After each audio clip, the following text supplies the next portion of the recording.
વર્ષે સરકારે મોટા ઉપાડે ટેકાના ભાવે મગફળીની ખરીદીની જાહેરાત તો કરી હતી, પરંતુ લાભ પાંચમ પછી પણ સરકારે ટેકાના ભાવે મગફળીની ખરીદી ન કરતા અને કમોસમી વરસાદથી પાક પલળી જતા ખેડૂતોને બેવડો ફટકો પડે છે। ખેડૂતો ખુલ્લા બજારમાં મગફળી વેચવા મજબૂર છે, પરંતુ મગફળીનો પૂરતો ભાવ તેમને મળતો નથી। માત્ર 66 નંબર અને 9 નંબરની મગફળીના ભાવમાં જ વધારો જોવા મળ્યો। મગફળીના પોષણક્ષમ ભાવ ન મળતા સરકાર ટેકાના ભાવે મગફળીની ખરીદી કરે તેવી ખેડૂતો માંગ કરી રહ્યા છે।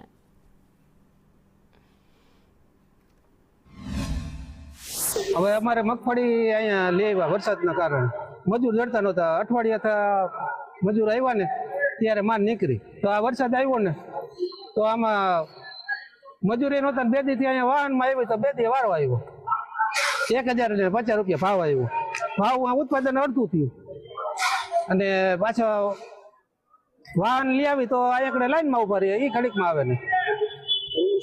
હા, ભાવ ઓછા આવ્યા, આમે મણુકા ઓછા થયા। એના માટે મગફળીના પૂરતા ભાવ નથી મળતા, પ્લસમાં કમોસમી વરસાદને લીધે હેરાન થઈ છે ને એવું બધું છે। બાકી તો સરકારને બસ અમારી એટલી જ પ્રાર્થના છે કે મગફળીના ભાવ પૂરતા મળે બસ। ને આ મગફળી છે 9 નંબર મગફળી છે, જેના 1225 રૂપિયા ભાવ આવેલો છે। આ 7 નંબર મગફળી છે, એના 925 રૂપિયા ભાવ આવ્યો છે। તો કોઈ આ ભાવ અમને યોગ્ય લાગતા નથી। હા, એટલે ખેડૂતોને બે તરફથી માર છે। અત્યારે કમોસમી વરસાદ છે, પ્લસમાં મગફળીના કોઈ પૂરતા ભાવ નથી। જાડી મગફળીના 950 થી લઈ અને 1100 સુધી એક પ્રતિ મણ હરાજીમાં થયેલ છે। ઝીણી મગફળીના 800 થી લઈ અને 1200 સુધીના પ્રતિ મણ ભાવ મગફળીના થયેલ છે।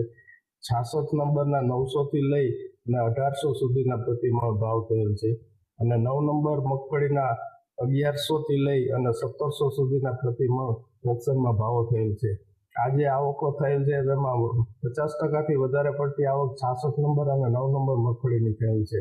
અને કમનસીબી વરસાદથી માંડવી અહીંયા લેવા પલળી ગઈ, એક તો લેવા તો ભાવ મળતા નથી અને બિયારણના ભાવ એવડા દીધા હોય, ખાતરના ભાવ એવડા દીધા હોય, મજૂર જડતા નથી, ઠેસરના પૈસા દેવા અહીંયા વેચવા આવ્યા તો ભાવ મળે નહીં પૂરા।